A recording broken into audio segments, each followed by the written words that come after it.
Welcome, welcome, welcome, welcome. Okay. Welcome, welcome. Right here. So I'm going to be doing a quick session today. Basically, this is more or less an impromptu live session. So what I'm going to be doing is, I'm going to be, doing a quick session on how to manually use stop loss, to manage your trades, for bigger profits, how to manually use trailing stops or your stop loss, to manage your trades for bigger profits. So just bear with me. I am going to be, sharing the link with my guys, because I did not give them enough time for this. I was going to do a video recording. I was going to do a YouTube recording, but I thought, okay, I might as well do a live session. So I'm not going to be here for long today, probably just about 10 minutes, 15 minutes, and I'll be done, because the whole idea was, to do a quick recording. All right, so let's get on with it. It's just about 2 o'clock now, UK time. Okay, so you can see I have, pre-selected, a pair or a chart to use. I have chosen to use the pound USD, and you can see I have marked out, different, price points, to indicate where I'll be looking to enter the trade and where, well, obviously this trade has played out, so I'm going to be, using an example of how I would have, manually manage the trade, as it were. Okay, so looking at this now, this is basically where I would have been looking to enter the trade, or if you like, assuming we enter the trade here. For those of you who've been following me for some time, you know that when you see yellow broken lines on my chart, it tells you that's where I would have most likely entered the trade.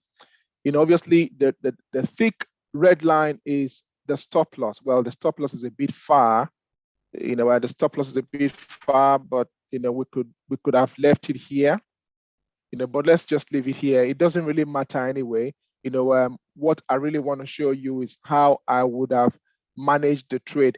Now, there are so many ways in which you could manage a trade you are already in. This is just one of the ways of knowing, perhaps where to place your stop loss or when to come out of the trade. So this is the stop loss. This is the entry.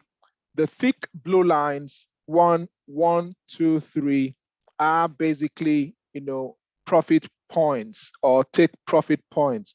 So that would be TP1, TP2, and that could be TP3. I know it's a huge, it's a huge gap between TP2 and TP3, but this is just, this is not necessarily the way it would have played out. Like I say, some of the things in this particular on this particular chart are pretty much irrelevant. Just focus on how I move my stop loss. Okay, so let's go. So let's pull out the arrow to indicate where I would have entered the trade, where I could have entered the trade. Let's say I would have entered the trade there. Let's use double arrows. Okay, so I would have entered the trade at the close of this candle, or assuming I entered the trade at the close of this particular candle. So I set this as TP1, TP2, TP3. Now, as a lot of my members would know, members of my, VIP, membership, or even members, of the general Forex community on Telegram. That is basically the community of traders, that have free access to the signals, the some measure of mentorship, as well as other resources which I provide. They all know, I'm sure, most of them at least do know that, when I talk of getting into trades, when I post signals on the channel, I usually will be taking 2 positions at least. And I would usually encourage the members to take 2 positions. Otherwise, for those who have just a small account, just take the 1 position. And I always say that over 70% of our 70% of my signals do hit TP1 at least, over 70%. So in that case, assuming I entered the trade here and this is TP1, most of the time my trades would surely get to TP1. In this case, in this particular pound USD trade, it happens to be about 30 pips, give or take, depending on your broker and the spread.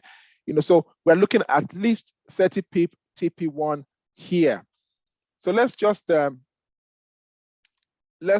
go on and explain some more things. So assuming we enter the trade here, I would not so much think of managing this trade until it gets to TP1. That's basically how confident I am with my signals. I will not think of moving the stop loss to break even until it hits TP1. So in that case, the entry is here, TP1 is here, but once the price hits TP1, one of the 2 positions would close out, or depending on how many positions you entered, but at least one of the positions would close out. I would not usually say, leave the take profit open and you close whenever you want. No, I would usually set it at a certain number of pips, maybe 25 pips, 30 pips, 40 pips, depending on the pair. So in this case, this basically, took off and hit TP1 here. 1 position is closed. Only after then would I suggest you move the stop loss, which was anywhere below here, you move it to break even. You move it to break even. Now, what I know some people do is that when moving their stop loss, they would actually move it close to TP1. And just consider this particular trade, for instance. If you had moved your stop loss, which is indicated by this red line, if you had moved it close to TP1, it means that the very next candle would have come back and taken you out so that you are no longer in the trade at all. Now, remember, I did say that when I'm getting into trades myself, and I usually advise those who are taking my trades with me or signals with me, that you enter at least 2 positions. If you can only afford to go in with 1 position, then let it be that, at the close of that, at the close of that candle, or when the price hits TP1, you are out. But if you have 2 positions, let's assume in this particular trade, I enter 2 positions with my stop loss being here or somewhere, there. The first position will be closed out when it hits TP1 here, which means I'm left with only 1 position, in this trade. But after the TP1, after 1 position has closed out, I would then move my stop loss to just above the entry, and wait for the price to either continue up, going for TP2 and 3 maybe, or I would basically, well, it's either going to go up anyway, it's either going to continue up as it did here, or it might come all the way back down to hit your positive stop loss. well, that will be a positive stop loss now because it's you've moved it already to break even. It's not it's not a negative. You're not in negative. If your stop loss was here and it came all the way down and hit your stop loss, then obviously that would be you taking a loss. But since you've moved it to break even, it's now here. And as you can see on this occasion, the price only pulled back this much. It pulled back this much, and then it continued on its merry way. It continued on its merry way. So what I would advise, for those who basically do trade with me or take my signals, if you're part of my VIP channel, especially those who have just joined and you've not had time to watch some of my videos, this is how I would advise you to trade or to take my trades, because most of my trades, like I say, do hit TP1 at least, so that you can see here, hit TP1. So how do you continue with the journey? If you are manually trailing the profits, then obviously you're going to be watching out for what happens, with each candle. I know that could be a bit of a hard work, but you don't necessarily have to be right in front of the computer. You don't have to be, but I'm saying, because it's a day trade and perhaps you do want to, watch it like that, then you could just, stay and, manually move it. So you don't lose, much pips in market that you had already gained. Otherwise, just let it stay, above the entry, that's break even, and wait to see how far the price would go. That also works. I would say that even now, that also works. There are going to be times when, there's a sudden spike or a sudden drop, which comes to hit your stop loss. Well, at least you have already taken partial profits. That is very important. More often than not, you would have the opportunity of seeing the price continue, so that you are your loss along the way, secure more profits. So the first position closed with about 30 pips. Second one is now here, which is about 22 pips. Now, because the price went up like that and then pulled back, it created a high here, it pulled back. I would say, if anything, if the price was here just at break even, because it has now pulled back, creating a low, move it slightly to just below the swing low. Move it slightly just below the swing low, because but ideally you want to be using the swing to have your stop loss once the trade is on. Now, so the stop loss is here now. Let's say the price is there.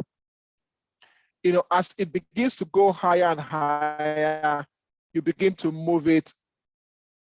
You begin to move your stop loss manually higher and higher. But I would say each time, leave a 20 pip gap at least. Leave a 20 pip gap at least.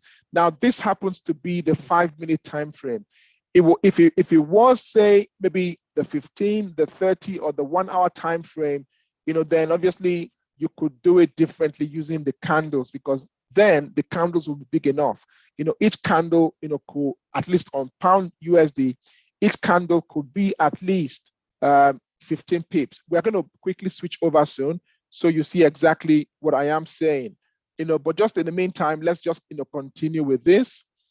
So for now, at least on the 5-minute time frame, I would say to give it a 20 pip gap, between where you have the stop loss and where you have the current price.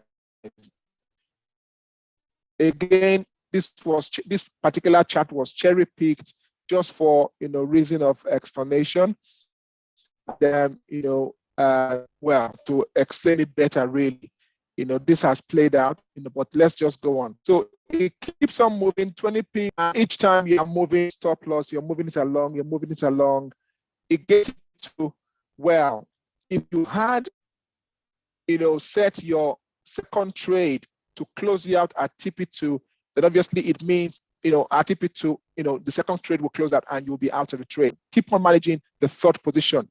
As a matter of fact, even if by the time you have gotten TP2 here, these blue lines are for take profit levels, and perhaps you see the price approaching TP2, you could then decide, okay, fine, I know this is where I want to take profit, but maybe I want to take it off.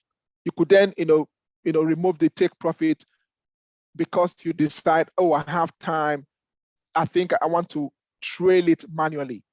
Because in this trade, you can see I had actually set about 3 TPs or take profit positions. So if you saw it approaching that, you could say, oh, fine, I want to trade this manually.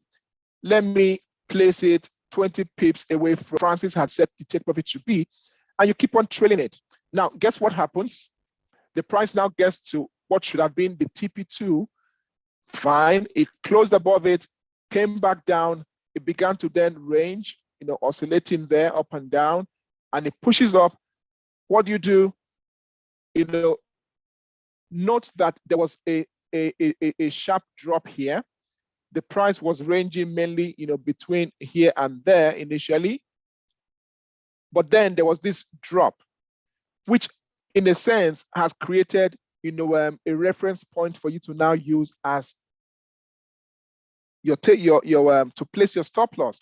You could now then place your stop loss below it. It's in a sense, it's similar to a swing low. When you see a candle that throws a wick, you could take it as some sort of swing low or swing high. In this case, a kind of swing low.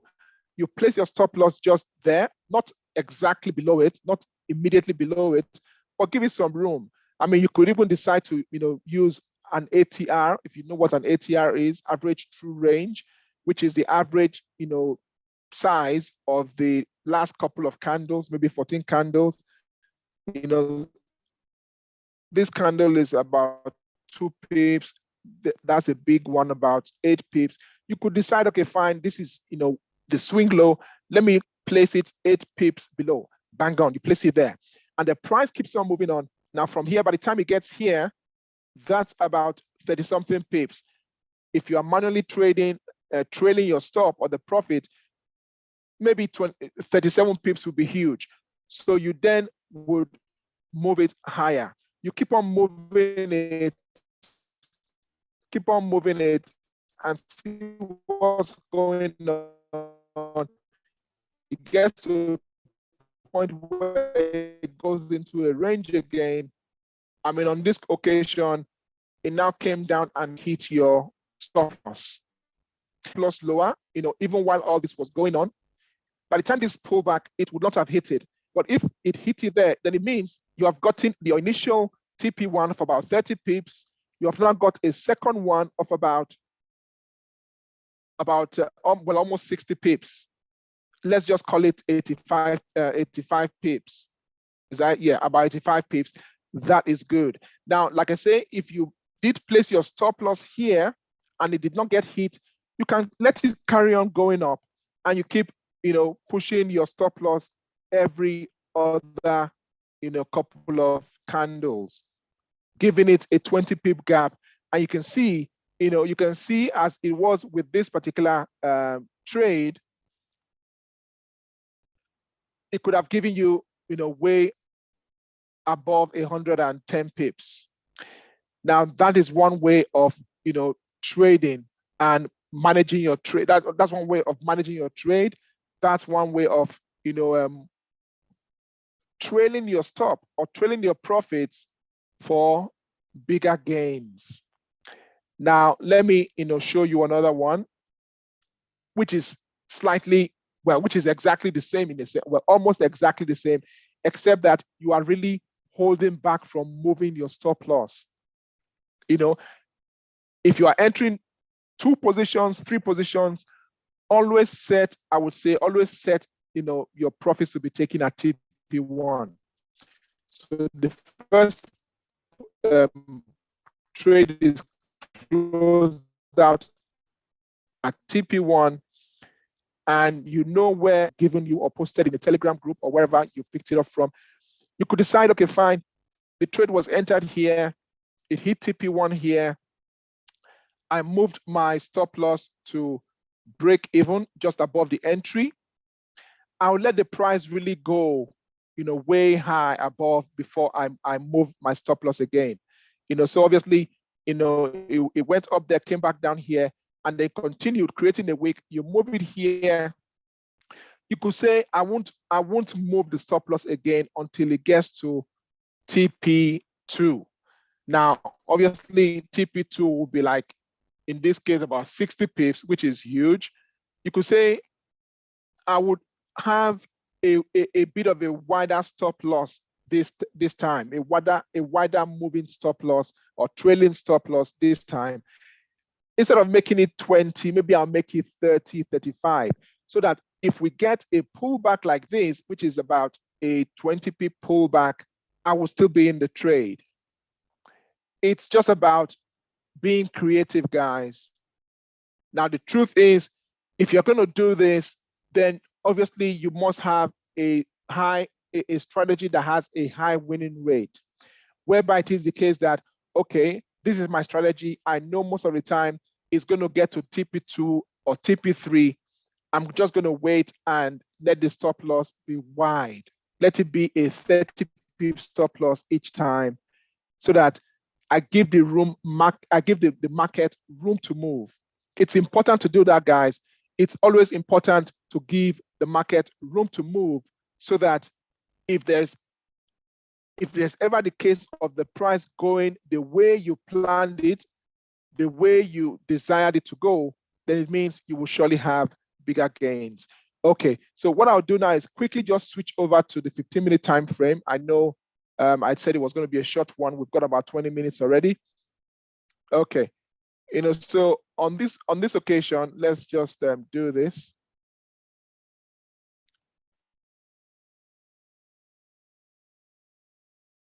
Let's do this. Okay. So let's assume here, to use the 15-minute time frame now on this particular pair pound US. This is as much as 17 pips. Yes, there are some small ones here. What you want to then do is to use your discretion. That's why, after all, it's called discretionary trading. It's not mechanical trading. This is discretionary trading. You're managing your trade discretionally as well. So, you enter the trade here. It moved and hit TP1. By the time it continued, you could say, I'll place it maybe 2 or 3. I'll place the stop loss 2 or 3 candles, below where it currently is, where price currently is. So if price is currently here, if that's where price currently is, you will count, 1, 2, 3, and you could place your candle just there, knowing fully well that the likelihood of the price actually dropping, having a sharp drop to hit your stop loss would be minimal. So by the time it now gets here, the price is now here. That's the close of this candle. Yes, you could say, okay, fine. As opposed to placing it below the 3 previous candles, I won't do that. I'll place it, differently, because the 3 previous candles are small here. You can see, because there was some pullback. So you could say, okay, fine. I'll use what seemed to have been a swing. I'll use what you could consider, the lows of, a long wick. You could place your stop loss there, so that by the time that candle closes and it pulls back by about 27 pips, it does not take you out. So on and so forth. That's the way I would advise. The price then continues again. By the time it gets here, the candles, below, before it, 1, 2, 3, is just, very close to this candle anyway. So you could say, okay, fine, that's the last swing. I could decide to use this swing or this, this drop, or I could decide to use this as my stop loss. On this occasion, the price did not come back. It just kept on going up. Anyway, I do hope you've gained from this. I do have another video, which has to do with how to manage your trades or manage the trades you're already in using moving averages. What I'm going to be doing is I'll leave the link below this particular video, so you could also watch that. That's a much shorter video and perhaps not exactly as detailed, but it is going to help you tremendously as well. Don't forget to smash the like button, help more viewers, watch our videos. Smash the like button and subscribe so that when next we're having a live trading session or training session, yes, because we have live trading sessions sometimes during the week, and of course, live training session, you'll be one of those who is able to jump in because you saw the notification. Okay, now, until next video, God bless.